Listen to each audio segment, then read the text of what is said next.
beginning. So they want you to say, okay, let's just focus on Christ. Let me tell you, Christ is the way.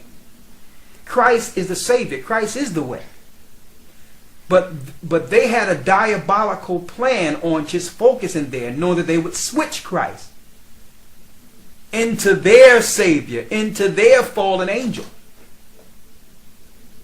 Now, let's go to the book of Enoch, and let's see if we can read almost verbatim what Jude quoted. Enoch chapter 1 verse 9. Go ahead. And behold, he cometh with 10,000 of his holy ones, to execute judgment upon all. Now, Jude says, the seventh from Adam prophesied, saying, behold, the Lord cometh with 10,000 of his saints. Go ahead. To execute judgment upon all. To execute judgment upon all. I'm at the 15th verse of Jude. Go ahead. And to destroy all the ungodly. And to convince all that are ungodly. And to convict all flesh of all the words of their ungodliness. And it says, to convince all that are ungodly among them of all their ungodly deeds. Read. Which they have ungodly committed. Which they have ungodly committed. And of all the hard things which ungodly sinners have spoken against him. And all their hard speeches which ungodly sinners have spoken against him. Now, as we can see there, it's obvious that Jude got this from the book of Enoch. That's without question. That's crystal clear. So now, as you can all see, the book of Enoch has validity because the Bible validates it. Now, I see a lot of people going into these different books and have no idea what they're going into. I don't say, listen, I tell people like, listen, okay, but don't come to us with some mess after you went into those books without any guidance. I read all those books. We did it. We took 3 years out and read out all the books. All right, so I'm not going to, and not only that, even some of the stuff that is okay, you got to have the doctrine of the Bible to be able to pick out some of the bones that were placed in them. Or you'll go off with that too. All right, but I'll tell you, the book of Enoch is sound. Now I'm talking about the book of Enoch. Now if you start going into the secrets of Enoch and all that, hey, that's on you. All right. We never told you to do that. Next thing you know, you'll be dealing with Enochian magic, trying to route a magic carpet or something. We have nothing to do with that. We're just trying to stick with the Bible and the books that the disciples read, that the Bible actually show us to go to. That's what we do. We don't go into, even though I've read the other books, I was able to look at it, and by filtering it with the Bible, I knew that, okay, this was it's not right. And then I did the research on it, especially all the New Testament writings. The majority of the New Testament writings, like the book of Timothy. They got another book called the ones that the Muslims want to go to all the time. Epistle of Barnabas. The Epistle of Barnabas. All that stuff is 2nd century plagiarism. All of it. I did the research on all of them. All those New Testament. But the Apocalypse of Paul, which actually links in from the Bible suggests that book. Now I'm going to show that soon too. That's without question. All right, for New Testament. And that's about one of the only ones I really go into to say, okay, you can go into that and get full understanding, links directly with the Bible when it comes to New Testament. Okay, even there's some good things in Nicodemus, but still parts of Nicodemus. There's a lot of things in it because it don't link with the validity of the foundation of doctrine. All right. Because we know that the Catholic Church got their hands on our records. So you have to filter those records with the Bible. But one thing about Enoch, You don't have to worry about Enoch. You go to the first Enoch, translation R.H. Charles, which was actually translated out of the records of the Qumran caves. There's nothing wrong with it. The whole book meshed directly with the Bible. No problem at all.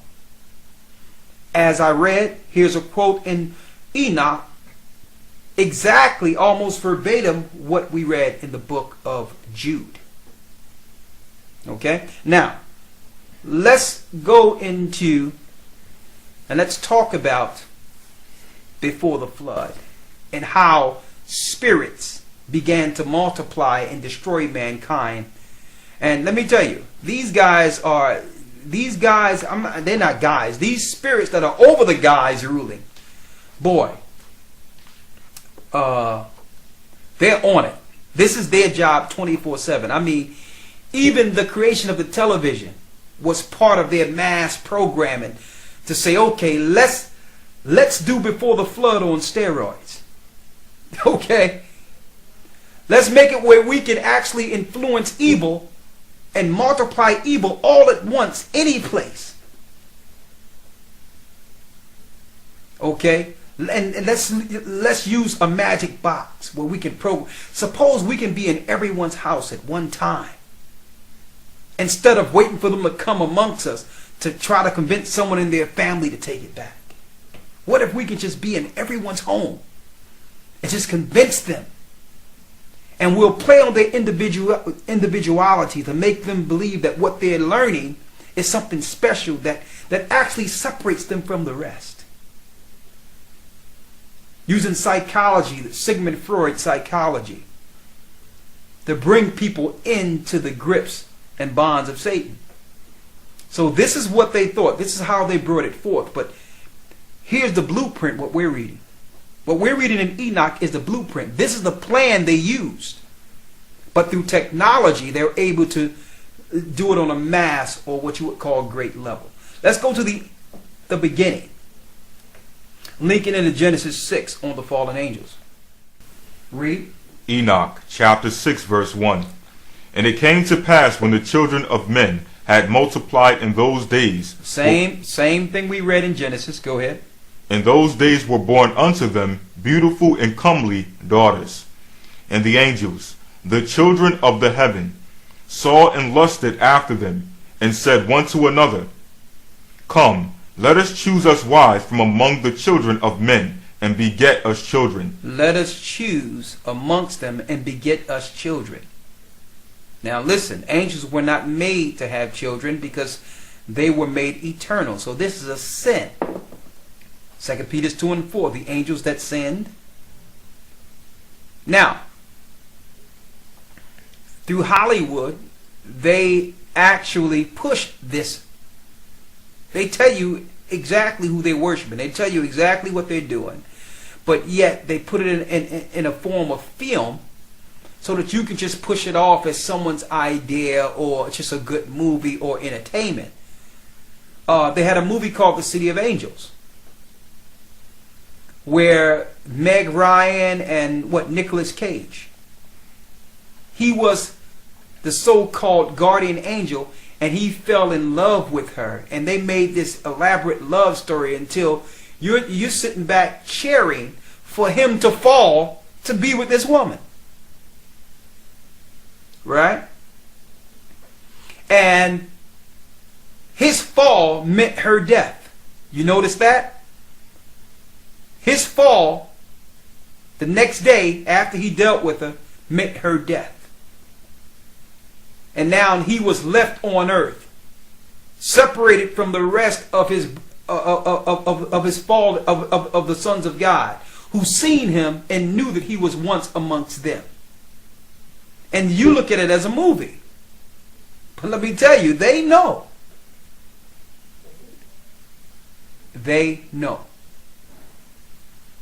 Okay. Read. And Simjaza, who was their leader, said unto them, I fear you will not indeed agree to do this deed. Go ahead. And I alone shall have to pay the penalty of a great sin. And they all answered him and said, Let us all swear an oath, and all bind ourselves by mutual imprecations. Let's bind ourselves by mutual imprecation, not to abandon this plan, but to do this thing.